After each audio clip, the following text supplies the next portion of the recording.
Why will you not find rules about wielding knives and forks, using a mobile phone and sending thank you notes? I have several reasons for thinking that the era of the manners book has simply passed. First, what would be the authority of such a book exactly? Why would anyone pay attention to it? This is an age of lazy moral relativism combined with aggressive social insolence, in which many people have been trained to distrust and reject all categorical answers, and even, I've noticed with alarm, to dispute points of actual law without having the shadow of a leg to stand on. So why waste time laying down rules if nobody bothers with them? A second argument against laying down rules of etiquette is that we no longer equate posh behaviour with good behaviour, which is a splendid development, posh people being notoriously cruel to wildlife and apt to chuck bread rolls at each other when excited. Who wants to behave like a posh person? I know I don't. But until recently, of course, people did aspire to posh manners, hence the immense popularity in the 19th and 20th centuries in both Britain and America of books that satisfied middle-class anxieties and aspirations, and incidentally fuelled snobbery. Books such as Letitia Baldridge's Complete Guide to the New Manners for the 90s, referring to the 1890s, or the umpteen editions since 1922 of Emily Post's Etiquette, the Blue Book of Social Usage, existed because they were needed. As society became more fluid, people found themselves in unfamiliar situations where there was a danger that they would embarrass themselves by punching the hotel porter for stealing their suitcase, or swigging from a finger bowl, or using the wrong fork to scratch their noses. Cue the loud general gasp of well-bred horror. Well, sod all that, quite frankly, and good riddance. Old-fashioned manners books had an implicit message. People better than you know how to behave. Just follow these rules, and with a bit of good luck your true origins may pass undetected. It's no accident that the word etiquette derives from the same source as ticket. It's no accident either that adherence to manners has broken down just as money and celebrity have largely replaced birth as the measure of social status. All of which leaves the etiquette book looking a bit daft. Wait until the credits are rolling before standing up to leave, I see in one recent guide to polite behaviour. Don't text when you're with other people, says another. A thank you letter is not obligatory, although one can be sent to the Lord Steward of the royal household. I experience a great impatient ho-hum in the face of such advice. Once you leave behind such class concerns as how to balance the peas on the back of a fork, all the important rules surely boil down to one. Remember you are with other people. Show some consideration. A whole book telling you to do that would be a bit repetitive. Manners never were enforceable in any case. Indeed, for many philosophers this is regarded as their chief value, that they are voluntary. In 1912, the jurist John Fletcher Moulton claimed in a landmark speech that the greatness of a nation resided not in its obedience to laws, but in its abiding by conventions that were not obligatory.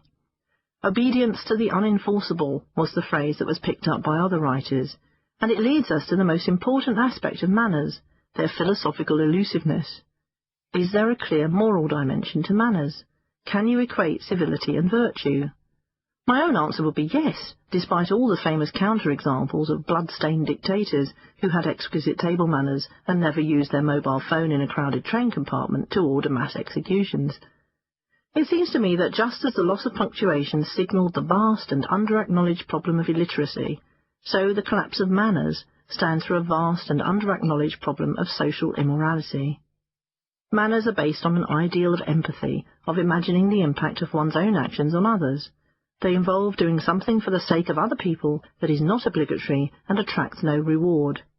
In the current climate of unrestrained solipsistic and aggressive self-interest, you can equate good manners not only with virtue, but with positive heroism. Philosophers are, of course, divided on all this, but then most of them didn't live in the first years of the 21st century.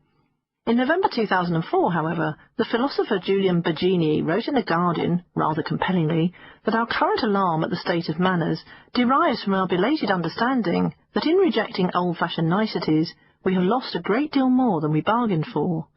He writes, "The problem is that we have failed to distinguish between pure etiquette, which is simply a matter of arbitrary social rules designed mainly to distinguish between insiders and outsiders, and what might grandly be called quotidian ethics, the morality of our small everyday interactions with other people." My small personal reason for not writing a traditional etiquette book is not very laudable, but the phrase "a rod for one's own back" is a bit of a clue to the way I'm thinking. If my experience as Queen of the Apostrophe has taught me anything, it's impressed on me that were I to adopt zero tolerance as my approach to manners, I would never again be able to yawn, belch, or scratch my bottom without someone using it as watertight proof that I know not whereof I speak. Is it worth it? Zero tolerance manners woman ignores person who knows her shock. She walked straight past me, said wounded friend of 25 years who was recovering yesterday at home. She is also rubbish at punctuation, if you ask me. You should see her emails. We all draw the wavy contour line between polite and rude behaviour in a different place, much as we draw our own line in language usage. But in assessing our own behaviour, we tend to arrive at a position that is the fulcrum between the two. You may remember how the BBC always answered criticism years ago. I think we've got the balance just about right. Well, my point is our attitude to manners is similarly self-defined and self-exonerating. Each of us has got it just about right. If there is something we're particularly good at, such as sending thank you notes, we are likely to consider the thank you note the greatest indicator of social virtue, and will be outraged by its breach. In an essay on press freedom in 1908, Limericks and Counsels of Perfection, G.K. Chesterton saw this subjective rule-making as sufficient reason in itself for not attempting to enforce manners. We are justified in enforcing good morals, he wrote, for they belong to all mankind, but we are not justified in enforcing good manners, for good manners always means our manners. Basically, everyone else has bad manners. We have occasional bad moments. Everyone else is rude. We are sometimes a bit preoccupied. So, if this book is not a guide to manners, what is it? And what are those 6 good reasons to stay home and bolt the door? Well, my only concern in this book is to define and analyse 6 areas in which our dealings with strangers seem to be getting more unpleasant and inhuman day by day. It seemed to me, as I thought about the problem of rudeness, that it might be useful to break it down.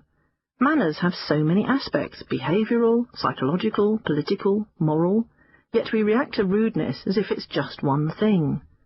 Understanding things sometimes helps to diffuse them. Maybe I will save the world from Philistinism and yobbery with my 6 good reasons. Failing that, however, I have the small related hope that I may at least save myself from going nuts. And the expression talk to the hand sort of yokes it all together. Talk to the hand specifically alludes to a response of staggering rudeness best known from the Jerry Springer show. Talk to the hand, 'cause the face ain't listening, accompanied by an aggressive palm held out at arm's length. I chose it for the title because it's the way I've started to see the world. Nearly 60 years ago, George Orwell wrote in 1984 that the future was a boot stamping on a human face forever. I see it as a forest of belligerent and dismissive palms held up to the human face instead. If you ask people, they will mostly report with vehemence that the world has become a ruder place. They are at breaking point. They feel like blokes in films who just can't take any more. So what on earth is going on? Here is the first good reason to stay indoors. Was that so hard to say? Whatever happened to thank you, we mutter.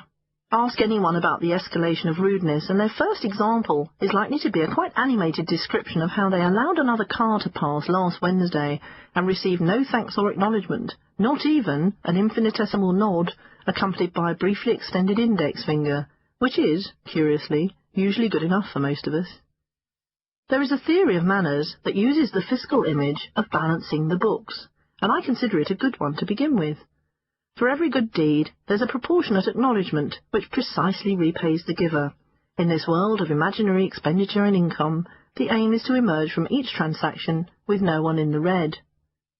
But the trouble with traditional good manners, as any fool knows, is judging where to draw the line. Politeness is, after all, a ritual of tennis-like exchange and reciprocity, of back and forth, and unfortunately there is rarely an umpire on hand to stop play when the tie-break has been going on for 4 hours already, and it's got so dark you can no longer see the net. "Thank you," says one polite person to another. "No, thank you," comes the response. "No, thank you." "No, really, the gratitude is all mine." "Look, take it, you swine." "No, please, I insist." "After you," I said. "No, please, after you." "Look, I said after you, fatso."